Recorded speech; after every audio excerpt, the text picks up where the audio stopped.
High on the moors of northeast Lancashire, there's a deceptive calm in the spring air. A compressor drums rhythmically in the background, but elsewhere there's little moving. At Grimebridge Top Bed Colliery, 5 miles from Burnley, the day's activity is peaking underground.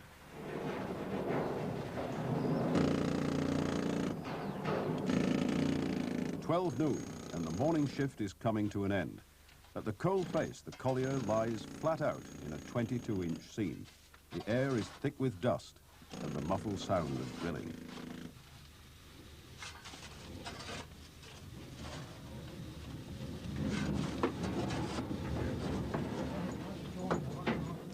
Back at the surface, a train of battered tubs rattles to the pit head. By the end of the day, up to 300 of these will have been filled and emptied. Every ounce of the coal will be crushed and sold to local industry. Grimbridge is a privately owned, privately run success story. Using outdated mining techniques, it's making money in an area long abandoned by the National Coal Board. The NCB left in search of the deep pits, but Grimbridge found both markets and coal left, and now applications to open small private mines like this are increasing. The trouble is, now that mining has all but left Lancashire, does Lancashire want mining back? 45-year-old Bill Clayton knows just how hard reopening a mine can be. Grimebridge Colliery is his pit, but it took him 15 years to get the permission he needed to start. And why did it take him so long? They were just closing mines, so obviously they weren't going to grant licences until, I think it was when the oil crisis occurred. You know, when the price of oil went up and everybody was saying, well, coal's come back in, or it's going to come back into being. And I thought, well, banging again now, you know. When did you finally start here and open up? To be in 78, and I met with a terrible winter the first time. Dealing out of brass with a road to put in from down there where that farm is, about 200 yards of road. The road leading up to that wasn't good, with all that to repair. And then we met with this bad winter. Well, if I hadn't wanted it enough then, I'd have just packed it in. But I'd tried 15 years and I thought, there's no way. At night, I'd go to bed and I'd think, how can I get out of this? You know, how can I sort of get out of this without disgracing myself, if you will? Did you have modern equipment then, or were you just using... We're just virtually the same as we had now, but doing men's stuff, if you will. I had an old gun. I think I brought it with me from my previous employer. He probably wants to know where it's gone, but... 4 years on and the pit is now firmly established. What few concessions there are to new technology extend to a compressor built from the engine of a double-decker bus. At lunchtime, the men warm their pasties on its manifold pipes, and underground it drives the drills of the face workers. Rough-hewn timber is used for the pit props and Ford Cortina brake drums for the tub wheels. But 4 years since Bill's harsh winter have brought one other important change. The mine is now a steady source of work. We're about 28 men here now at present down pit, and about 4 on pit top. 16 colliers, and with deputies, 2 deputies and a colliery manager.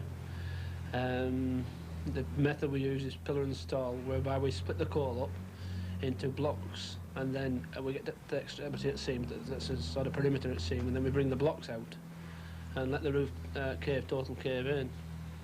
The height at seam, it's what, 22. It doesn't get very much higher than that, sometimes less. The men that work here, I've known a lot of them, obviously in 30 years mining, you know a lot of miners, and they're in the colony. They get good money, they get everything they get, they earn. Well, they're just special type lads, and a lot of them, about 10 of them, were in the pits with me when I started. Each man fills around 18 tubs of coal a day. Each tub takes 500 weights, and they're filled in excruciating conditions. At its highest, the roof forces you to bend double, and face work is done on the knees, the back, or the stomach. What makes this unique is the fact that were this man to enter the pit now, he'd find many things he remembered. Stephen Spencer, ex-Rossendale miner, now 83. I started under that hill there, 15-year-old. It was just about time as First World War broke out. I'd just gone into the pit when that started. You wanted a good pair of clogs. It was no use if you hadn't a good pair of clogs, because they were cast iron, you know, rails. They were cast iron, well, you soon cut your feet on them. But What happened to you if you didn't have a good pair of clogs? back home, they wouldn't let you go down if you hadn't a good pair. Now, I've seen pictures of lads with bare feet going mining. Did that ever happen? I'd do it too, but I soon give up. I said, bugger this. I weren't having bare feet. But a lot did. Well, young Jimmy Asher, he worked donkey's years at bare feet, that lad. But nobody did unless they were forced, you know. Would you go back to a pit now? Of course I would, if I could manage. But I'm not a lad anymore, am I? But many miners were to be denied the chance to mine again when pit closures came, and Stephen Spencer recalls their mood. We'd have gone back in a pit if they'd let us, but they wouldn't let us. They just dumped us. That were it. Closing down, and there were no chance getting in anywhere else. They just forget you, or else you'll forget them. Memories like that might well send a chill through the miners fighting pit closures in South Wales.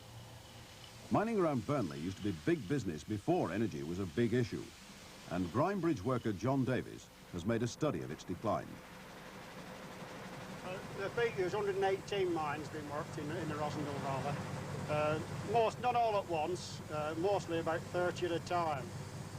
The peak opening was 1820, and it went 12 pits opened in that year. And the peak closing was 1920, just 100 years ago, just 100 years between.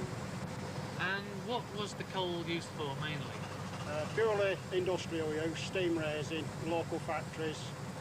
When the factories closed, the pits had to close because they had no customers.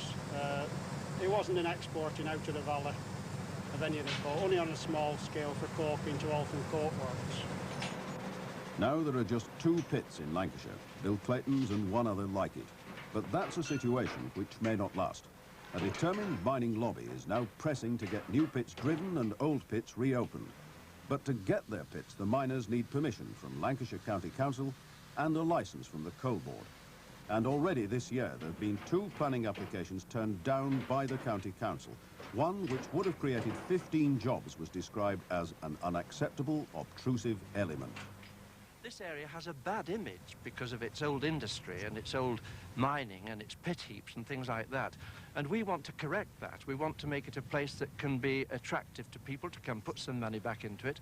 And tourism is something that we're wanting to promote in the area. And the more we can clean it up and the more we can make these moorlands attractive to walkers and people like that, the better we do in the end. Well, 15 miners, 15 jobs is perhaps all right for a short time. But what we're wanting to do is erase this sort of image and this mess and make it sort of as attractive as any part of the Pennine Moors.